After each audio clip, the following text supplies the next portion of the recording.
गुरुवार का व्रत भगवान बृहस्पति और विष्णु को समर्पित माना जाता। गुरुवार व्रत कथा। एक नगर में एक बहुत धनवान व्यापारी रहता था। उसके घर में धन धान्य की कोई कमी नहीं थी। उसकी पत्नी बहुत धार्मिक और दयालु थी। वह प्रत्येक गुरुवार को विधिपूर्वक व्रत रखती, भगवान विष्णु की पूजा करती और ब्राह्मणों को भोजन कराती।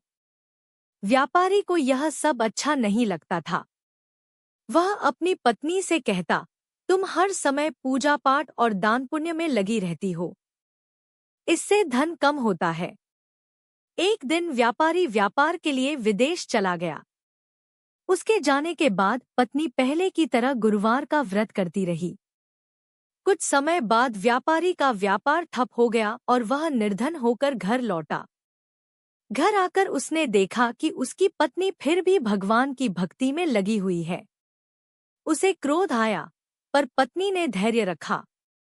एक दिन स्वयं भगवान विष्णु साधु का वेश धारण कर उनके घर आए।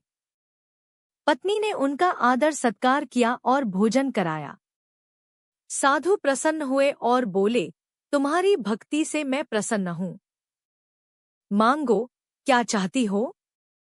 स्त्री ने कहा, प्रभु, मेरे पति की बुद्धि बदल जाए और हमारे घर में फिर से सुख समृद्धि आ जाए।